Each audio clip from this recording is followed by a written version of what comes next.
Moving back of that, we've got your gas locker. So that will house 2 6 kilo or maximum 11 kilo bottles. We can supply the gas on the day, or you can bring your own, and you will need a pigtail to attach to the regulator, which is just there.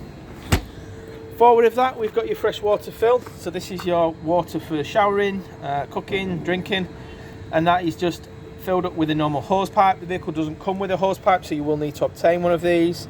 And you simply just put your hose pipe in until it overflows. I will show you there is a drain valve that you will need to close, and I will show you when we go inside.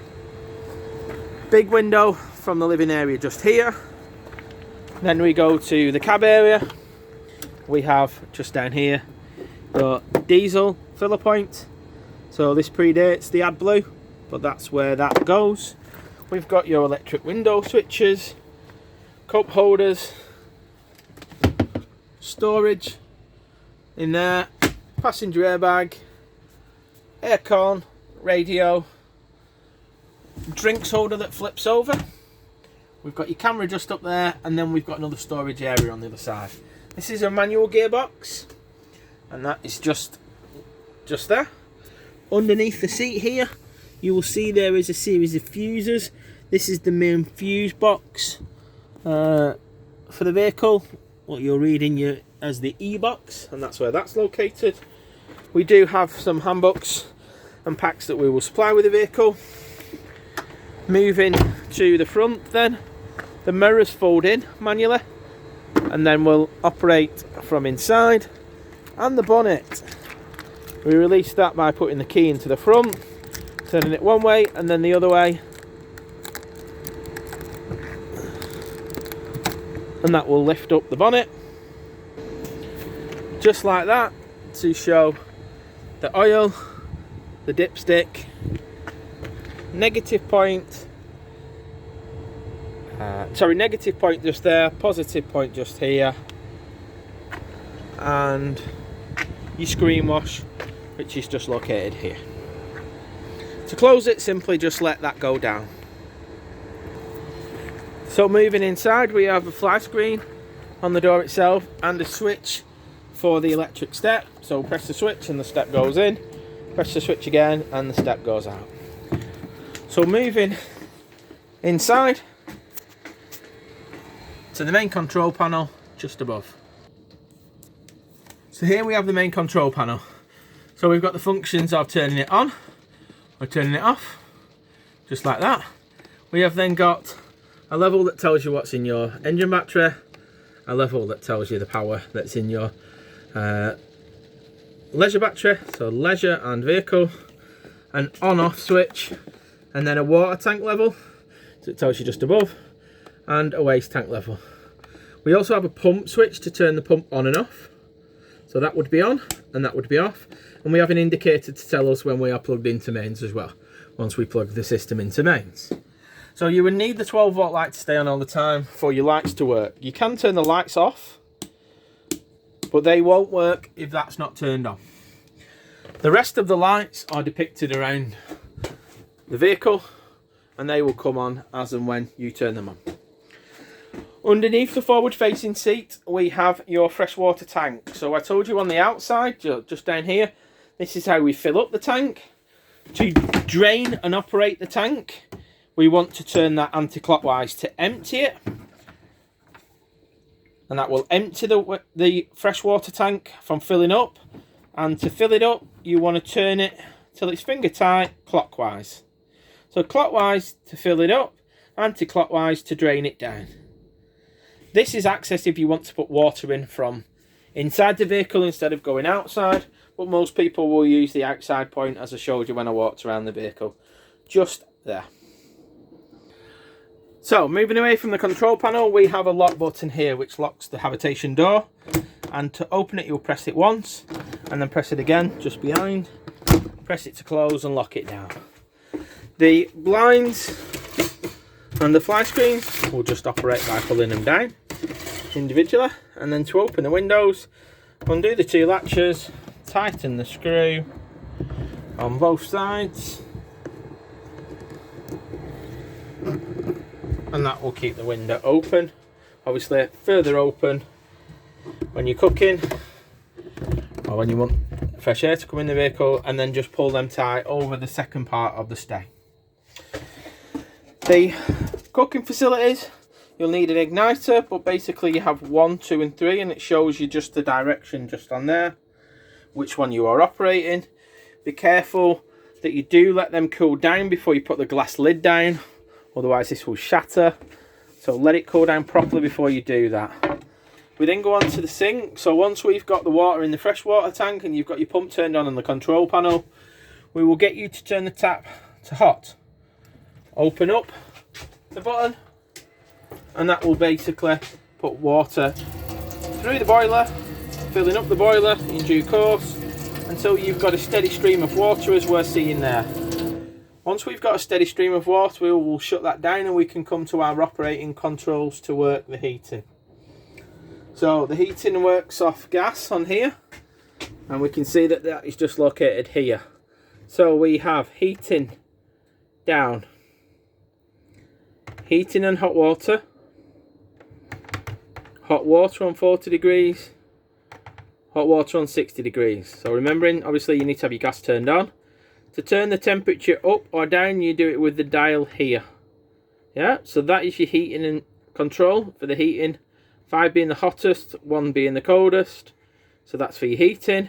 Remember, heating only, heating and hot water on 40 degrees, hot water on 60 degrees. Make sure that you do not turn the water on unless you've got water in the boiler. So that is your heating controls. Nice and simple. Underneath here, we've got your oven and your grill. So again, there you can see there, and it pulls down. Obviously, if you're using it as a grill, make sure that you leave the open, the front glass area, and obviously close it when you're using it as an oven. Underneath there, we have your utensil drawer, and we have your isolation valves. So they're all in operating use at the moment for the boiler, the fridge, the cooker, and the heater. So leave that as it is, and only turn the gas off from here if you are told to do so by an expert. Press and lock these in before you travel. That will stop the movement of the vehicle when you're driving along. We'll then come to our heating control, or our option controls for our fridge. So the top one being off, next one down being gas. And again, if I'm quiet, you'll hear a clicking. Now we've no gas connected, so at the moment we'll go to mains electric, and that would pick up our mains electric source when we're plugged into mains. And thirdly, the battery, this one will only operate when the engine is running. So please bear that in mind. To open it up, you turn the little catch to open. That will show you then inside both your fridge and your freezer and your compartments just here for storing whatever it is you're going to take on holiday with you. The control, again, make sure it's locked before you move off, and the controls to turn the temperature up and down are just done on the dial there to the right hand side. Behind that, we have a storage area just there, and again, it's using the push buttons. These will do most of the lockers through the rest of the vehicle. Storage area there, and your smaller piece to make up the table, which I'll come to in a minute to show you how to make up that bed area lower down. In here, we've got a TV bracket, which just slides out by pressing them 2 buttons there, and then sliding out the TV if you fit a TV on there. Above, we've got storage areas that you simply just press the button and lift up. They're all high level above the dinette area. Now you'll see there's a separate piece here that can be slid into the wall area by undoing a little catch underneath. These little butterfly catches on the underneath of the main table allows you to then slide in the infill piece to give you a bigger table if everyone's sat around it wanting to eat at the same time. We've got forward facing seat belts for 2 and rear facing seat belts for 2. So 6 seat belts in this vehicle. You do not travel with anyone on this side seat here. Above this side seat, we've got, again, more storage. And again, the high lockers go all the way around the kitchen area as well. So plenty of storage. I showed you on the outside of the vehicle, the bottom bunk Again, we can gain access from that by sliding that door. We've got the ladders to the top bunk, and in the top bunk here we've got a curtain that screens it off, and again our own light and ventilation from the window just there. Make sure you remove the ladder if you're wanting to go into the wardrobe area. Stops any scratches happening. And again, we can close this off if we're not wanting to use that area, so it's nice and neat there. The wardrobe itself is where the aerial is located, just there. And you've got to release the collar to push the aerial up to give you a higher, better signal, and then remove it down. We will need to just put the booster box on. You do that by flicking the button underneath, just on that. The light switch will go off as and when you are using the button. And again, below we have the boiler, which is located just here. Again, making sure that you've clipped all the buttons in place before you're setting off on your journey. At the side of the wardrobe, we have the toilet. We have the light switch just located here, and a big Heki roof light, which has a fly screen and a blind located on there, and an opening button by pressing that to ventilate the area just there. Again, we utilise the mixer tap, so on the top of the tap it'll say hot and cold, so you'll just need to mix it to the temperature that you're wanting to get in the vehicle. When you're using the toilet, you simply press the little blue button to flush the toilet. Now there isn't a separate rinse tank on here, yeah, and then the blade valve, which operates the blade inside, is just on the side, and that will be pulled to open it and then push to close it. It must be closed when you're trying to pull the toilet out, otherwise it will not move from the outside. Push button for your storage, again in your area there, and then to make it up into the shower area you will need to slide that the opposite way, just like that, and then we have a screen that goes across to secure off the door from being wet. It is heated into here, and the floor also drains through into your wastewater tank. So again, when you finish, turn off the light. The same roof light applies to this one here, and we have a slightly bigger one in the centre of the vehicle, which all operate the same way. The windows open the same way as I've shown you on the kitchen window, and on just closing these we will see that we have a big over cab bed. So it will lift up and sit up on the gas struts as it is shown here, or it simply will just pull down to show the big over cab area. And again, we have a ladder, your own lighting and your curtains to screen off, and your own ventilation just up there. So we've got two here, one underneath if you want to make it up, one above, and then the dinette itself makes up into another berth. I'll show you how to do that in a moment. In the little blue bag we have the curtains for screening off the cab area. They're located just in that bag there and will be supplied with the vehicle. And I mentioned the reverse camera just up there.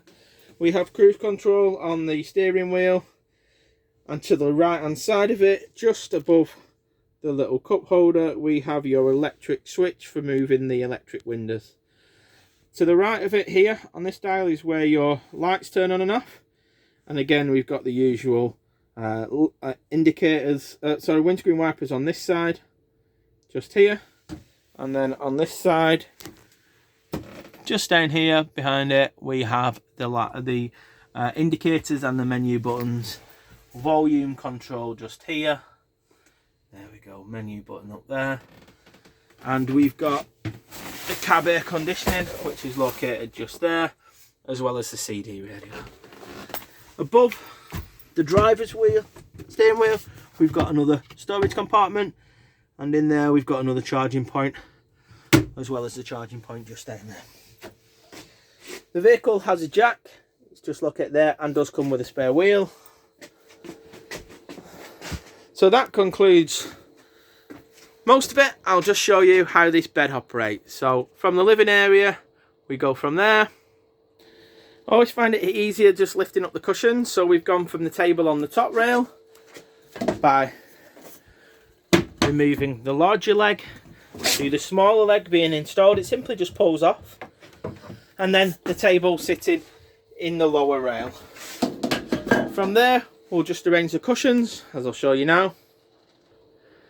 So that infill cushion can just go like that. You can extend it further if you want, and I'll show you how to do that by adding another cushion. So the next part of making up the larger option is to put your infill piece just in place there. Lift up the two little flaps on either side. Then that's how you will maximise the full width of the bed should you need to, just as I've shown you there. So there is your table set up with your infill section fitted in, and it just butterfly clips on underneath. Lastly, to remember, you've got storage underneath there, and then finally we've got your ladders that hook onto there to give you that option of using that bed just there. I think you will find that informative. Hopefully it helps you along your journey. We look forward to hearing your feedback and your comments, but most importantly, we hope you enjoy the motorhome. Thank you.